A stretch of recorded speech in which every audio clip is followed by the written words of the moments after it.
langisan. Yan. So tagapaglingkod ninyo, minanak ko talaga. So itong langisan na ito, ito yung sanhi dati na may nagnakaw dito, hindi nakaalis. Sipin. Hello guys, so lininis namin yung lumang bahay ng lula namin. Kaya yan, ang gulo kasi pinamahayan na ng daga, ilang taon na siguro. At ito yun, may pakita ko sa inyo yung mga mahalagang gamit. Ito kay ano pa ito gamit pa to ng lolo ko. Ewan ko kung saan to galing. Basta nagamit ko din to dati.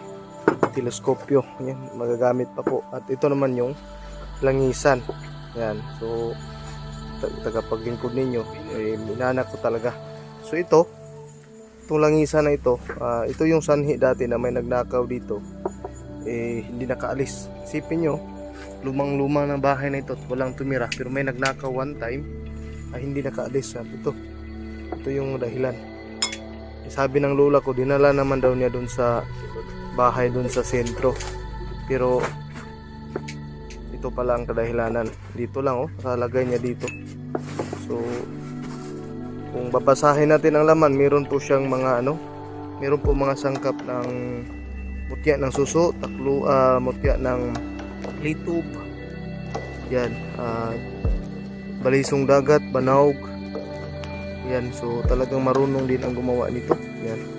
So alam ko parang ito banaog, pure pandakaking itim, yan. So talagang pag may gagawa ng kalukuhan dito sa lugar na to, hindi talaga basta makaalis, kasi marunong talaga yung lula at lolo ko dito, yan. So ito yung mga resibo ni G.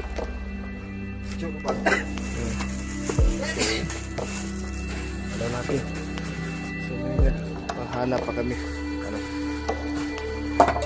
So hindi na siguro matandaan ng lula yung mga gamit niya. Yan.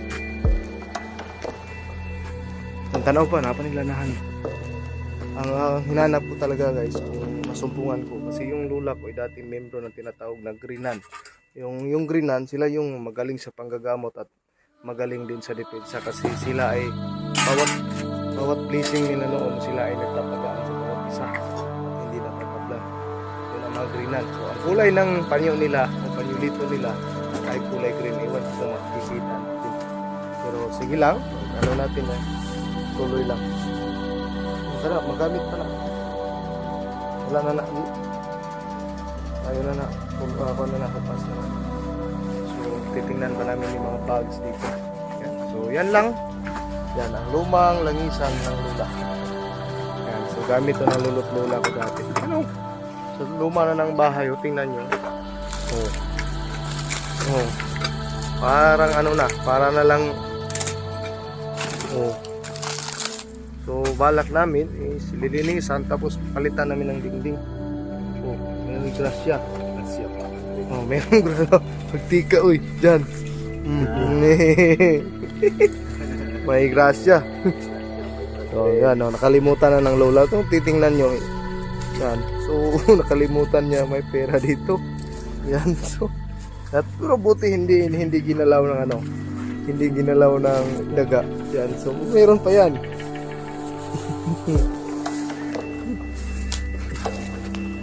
Palit din painit ron. Yan. So napaka talaga ng ang lola ko kasi dahil siyang tinatawag na nanay ng mga rebelde, nanay din siya ng sundalo. Kaya parang naging kapatas siya dati dito sa lugar namin ito. So dyan, palaboy dyan, nakakita na si Kevin G. Nga mo 500, grabe dugaya na ni G. Mura na mag-plastic G. Mag-isi na ni kutakar, kagbunit na ni ba? So yan. Kaya lahi. Anong tanong? Okay yung tanong natin sa bago na yung itlog? Bagpo nga. Aw.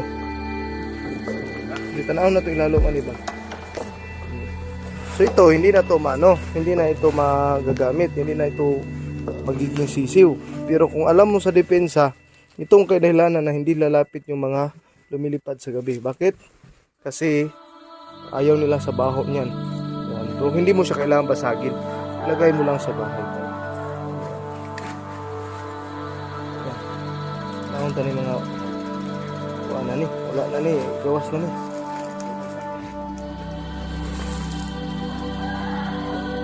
Tagak na dito, Chi. Oh, may relo. Oh. Buah.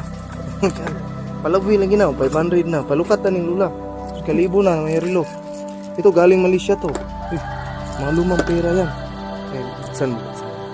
Tagalog na lang ako ha kasi hindi na natin. Ang lumang pera ba? Ay, hindi pala. Ang bigay yan ng lula ko pag may namamas ko. Ay, butang na. Hawa pa kakakuan. O ito, ano eh. Hindi naman to pera sa, ano eh. Sa Malaysia. Oh, yan. So may apo kasi, may mga pinsan kami na nasa Malaysia. Nanay ko dati doon din. So may pera sa lula galing sa Malaysia. Yan. So lagay na yan sa ano. Okay. Wala na to silbi. Apo na yan. Yan. Ito pa. Wala na tong laman. Ito lang talaga ang dalawang lang isa na tumindi. So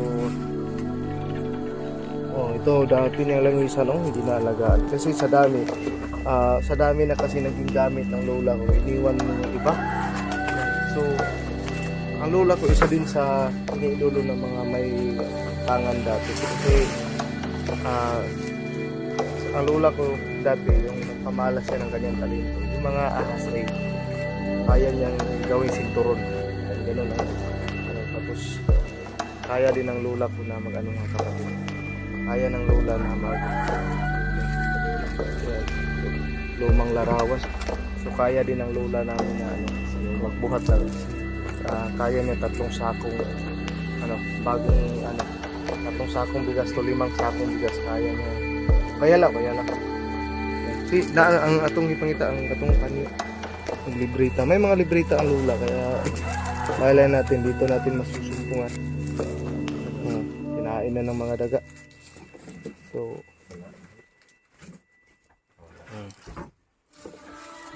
to, may notice ng Cebuana sa bako. Itiim ata to.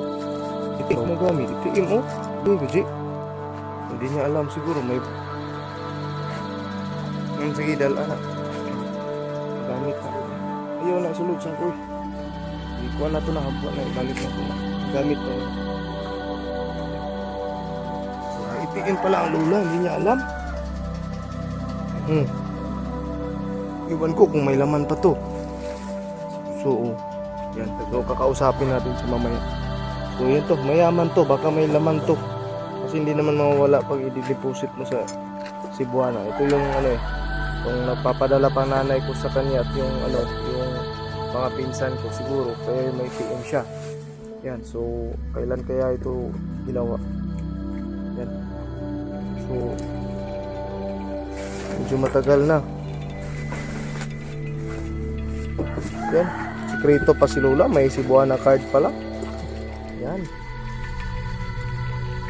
Ito yung gamot nila. Yan. So, ipanatabi ko kasi ito'y mahalaga. Ito isang klaseng kahoy na sikreto ng mga bilaan na sinasabi. Sama nito. Ito, pag nung nanggagamot pa yung lola ko, ito yung ginagamit niyang kahoy na pinapainom niya sa pasyente niya. Yan. So, simpleng kahoy lang yan, pero nakakatulong yan. Kahit pa nakalatay na sa banig, pwede kong inumin ang pinagkuluan niya. Okay? May mga dito. Try pa namin. Challenge namin kung may tag pa. Hindi pa talaga ito nagamit. Magaling talaga ang lola ko mag pero hindi talaga ginalaw ng daga, no?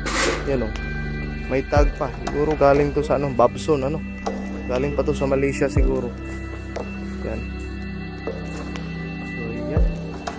Siyang mapagpalang panahon. So, tagapaglingkod nyo, hayaan nyo lang. Maghahanap pa kami.